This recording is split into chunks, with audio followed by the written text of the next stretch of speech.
आज हम लोग बात करेंगे डाइजेस्टिव सिस्टम के बारे में। डाइजेस्टिव सिस्टम पढ़ने के लिए हम इसके स्ट्रक्चर को देखेंगे और इसके फंक्शन को देखेंगे। जब भी कोई ऑर्गन सिस्टम पढ़ते हैं या बायोलॉजी में कुछ भी पढ़ते हैं तो सबसे पहले उसके स्ट्रक्चर को पढ़ते हैं और उसके फंक्शनल मैकेनिज्म को पढ़ते हैं। तो आज हम डाइजेस्टिव सिस्टम के बारे में बात करेंगे। डाइजेस्टिव सिस्टम जो बना हुआ है मेनली इसको अध्ययन की सुविधा के हिसाब से दो भाग में बांटेंगे। एक तो एलिमेंट्री कैनाल और दूसरा accessory digestive glands. Alimentary canal digestive system के वो सारे ऑर्गन्स हैं, वो सारे स्ट्रक्चर्स हैं जो कि भोजन के पाचन में उनको मदद करते हैं। तो एलिमेंट्री कैनाल जो है, जैसा कि आप जानते हैं, शुरुआत जो होता है माउथ से, माउथ और बक्कल कैविटी इसका जो है पहला पार्ट है जहां कि हम सबसे पहले भोजन लेते हैं। तो माउथ से जो है डाइजेशन स्टार्ट हो जाता है, माउथ एंड बक्कल कैविटी। दूसरा है फेरिंग्स। माउथ और बक्कल कैविटी जो पीछे की ओर जिस रास्ते में खुलता है उसको कहते हैं फेरिंग्स। फेरिंग्स जो है एक कॉमन ओपनिंग है दोनों के लिए, डाइजेस्टिव सिस्टम के लिए भी, रेस्पिरेटरी सिस्टम के लिए। इसमें दो ओपनिंग होते हैं। पहला ओपनिंग को कहते हैं गलेट। गलेट जो है वो एसोफेगस में खुलता है जो कि डाइजेस्टिव सिस्टम का नेक्स्ट ऑर्गन है। और ग्लोटिस जो है ओपनिंग वो ट्रैकिया में खुलता है जो रेस्पिरेटरी सिस्टम का पार्ट। और गलेट और ग्लोटिस ये जो दो ओपनिंग है उसको जो है एक स्लिट लाइक स्ट्रक्चर दोनों को ओपनिंग को ढके रहता है जिसको एपीग्लोटिस कहते हैं। जब भी फूड जाता है एसोफेगस में तो एपीग्लोटिस जो है वो विंड पाइप को बंद कर देता है ताकि भोजन जो है उसमें लंग्स में न चला जाए। उसका फेरिंग्स जो गलेट के थ्रू खुलता है वो एसोफेगस में खुलता है। एसोफेगस जो है ह्यूमन में 10 to 12 इंच की एक पाइप नुमा संरचना है। एसोफेगस में कोई भी डाइजेशन नहीं होता।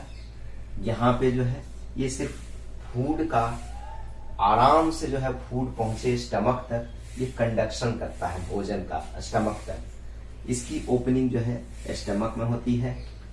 स्टमक जो है वो 3 पार्ट से बना हुआ है, कार्डियक पार्ट, फंडिक पार्ट और पाइलोरिक पार्ट। अभी हम सिर्फ स्ट्रक्चर देख रहे हैं, जब हम इसका फंक्शनल मैकेनिज्म और डाइजेशन देखेंगे तो नेक्स्ट में बात करेंगे। स्टमक जो है वो आगे स्मॉल इंटेस्टाइन में खुलता है। स्मॉल इंटेस्टाइन फर्दर 3 डिवीजन में इसको बांटते हैं अध्ययन की सुविधा से।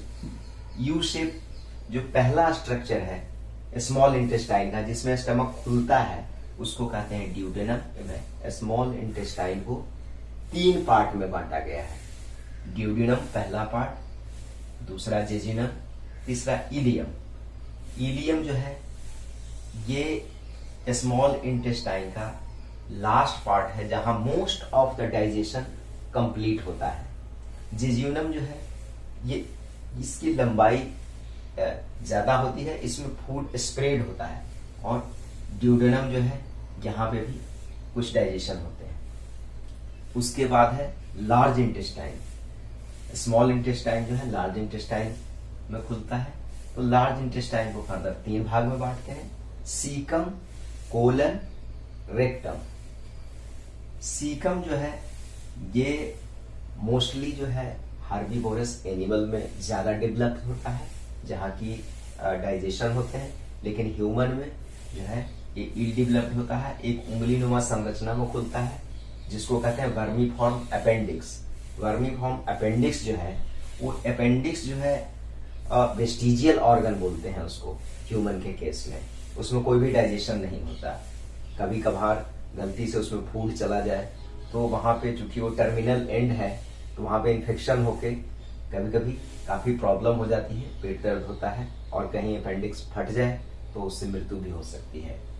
उसके बाद जो कोलन है वो फर्दर 3 पार्ट में डिवीजन है इसका, असेंडिंग कोलन, ट्रांसवर्स कोलन और डिसेंडिंग कोलन। ये 3 पार्ट में है। स्ट्रक्चर जिस हिसाब से है ऊपर की ओर जा रहा है ascending colon, transverse structure transverse colon, नीचे की ओर आ रहा है उसको डिसेंडिंग कोलन बोलेंगे। और जो है तीसरा पार्ट है रेक्टम। लार्ज इंटेस्टाइन में मेनली फूड और जो है फूड इसका स्टोरेज होता है, वाटर का जो है वो एब्जॉर्प्शन मेनली होता है लार्ज इंटेस्टाइन में, और जो है कुछ आयंस हैं उनका एब्जॉर्प्शन होता है, और कुछ जो है सिम्बायोटिक बैक्टीरिया होते हैं जो अपना कुछ सिंथेसिस करते हैं विटामिन वगैरह का। और जो है रेक्टम में टेम्पररी जो है स्टोर होता है जो फीकल मैटर है, और एनस जो है टर्मिनल ओपनिंग है डाइजेस्टिव सिस्टम की, जिसमें से इसमें एनल स्फिंक्टर होता है जो समय समय पे जो है अपशिष्ट पदार्थ को, वेस्ट को, फीकल मैटर को बाहर निकालने का काम करता है। अब जो दूसरा है पार्ट डाइजेस्टिव सिस्टम के स्टडी में वो है एक्सेसरी डाइजेस्टिव ग्लैंड्स।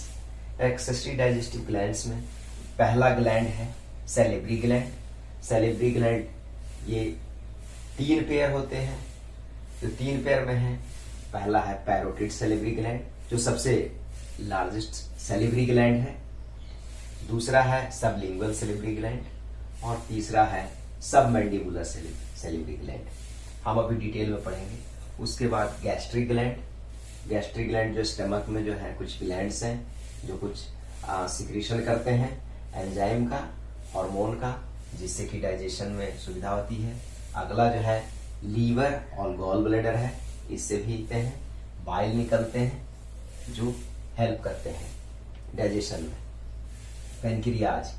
पैनक्रियाज से मोस्टली एंजाइम्स निकलते हैं जो कि डाइजेशन में हेल्प करते हैं।